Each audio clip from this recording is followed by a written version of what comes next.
It's the Blairing Out with Eric Blair show, and today I'm pleased to have the man, the myth, the legend, Michale Graves. Why did you decide to join the Marines, and what did you learn from that experience? I was mad. I was angry.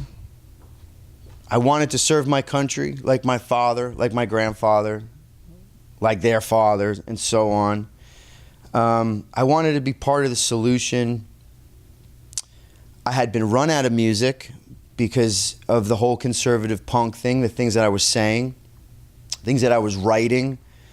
I was blacklisted. I had nothing left to do in music because I couldn't. No, tours were being canceled, shows were being canceled, no magazines would talk to me. I was just cast out. And I wanted to have a life. I wanted to get married. I wanted to have children, and so again, in that perfect storm of things, and I had run into an old high school buddy who was a Marine, and his brother was a recruiter who went to school with my brother. I thought the best option for me was, I'm just going to go to the middle of the desert, fight a war. I'm gone. I'm out of here. I can't take this anymore. I was being called a Nazi, a white supremacist, on and on. And so a lot of me just said, after the advice of, I remember talking to my dad and him saying, Michael, if you're lost, if things are tough, you want to go to college, join the military. My father's old school. Same with my grandparents, and so it was a path for me to have some sort of life. It was a way for me to escape from this life that I was struggling with.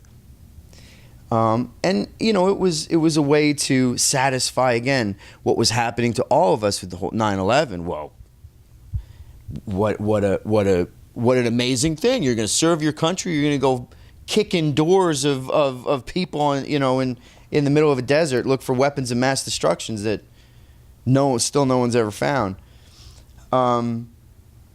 I wanted to go to college, and so I joined the Marine Corps. What I learned was that I'm not a soldier, and that I'm much better off on the other side of things. I became an EMT and worked in heavy rescue after I came back from boot camp. And again, to try to find a different path other than this music thing. And one of the last calls that I went out on was a young man who had literally had a tough day and walked out of a small mental health center in Dumont, New Jersey, and stepped in front of a train. I was 30 seconds from where this guy did it, and I heard the call over the radio and drove my truck up to where he was. Long story short, again, I God first place, and all through it, even through the military, God, just let me know. Just what am I? Just talk to me. Where am I on the right path? What am I supposed to do in this life? And I remember being in the back of the ambulance with this man, young man, beautiful wife, had kids, just had a bad day. I remember him just saying, I was asking him, "Are you on drugs? Are you sick? What happened?" He just kept on saying, I had a bad day. I had a bad day. And I remember being in the back of that ambulance, and it clicked that I needed to get to people before they stepped in front of a train. That was my calling. It was not to take people's lives. It wasn't to go scoop them off the concrete after something terrible happened to them. It was to get to them beforehand in whatever way I could, and that was music and that was art. And I had an epiphany in the back of that ambulance that day, and I got home that night, I prayed, and I picked up my guitar, and I never looked back. Okay, so I watched the Vinnie Langdon show, okay, and you definitely said on the Vinnie Langdon show that you are a Christian. Yeah. How would you define being a Christian? What does Christianity mean to you? God is first place. My relationship with Christ and his teachings, and living my life knowing that Christ gave his life so that I can be forgiven for all of the sins of the flesh. that doesn't, people believe that, oh, you're a Christian, so you think you're better than everybody else and you live this perfect life, and that's not it at all. My being a Christian, or me believing in God, means that I live a life of victory, and that means I'm a victor, not a victim. Life, it's not about what's happened to me. It's from how I am able to stand tall and come back from those things, and having my faith in God and having faith in Jesus, then kind of it allows the blessings, if you will, the goodness of God, the goodness of, some people think it's, the collective of everything that's whatever. That unleashes that power.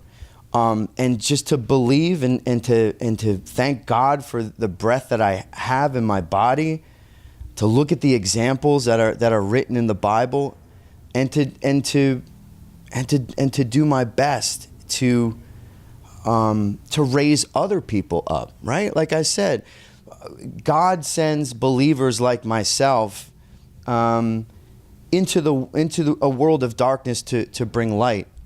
I'm not one of these Christians or Catholics that, whether you're Protestant, you're Catholic, you're Christian, you're Baptist, you're whatever. The belief system that I have transcends all of that, right? The God of our parents, the God of my parents and my grandfathers, it's different. You know what I mean? They were just, oh, you're Christians, I can't be with the Protestants, and that all the God is the same, and it's not, people who believe that, oh, God gets mad at you for things and he's disappointed when I don't believe that, and the people that I surround myself with don't believe in that shame and the guilt that is associated with Catholicism sometimes. I went to Catholic school for years in my life, and it's just to make you, they make you feel guilty. People look at what's happening with the Roman Catholic Church, and it's terrible.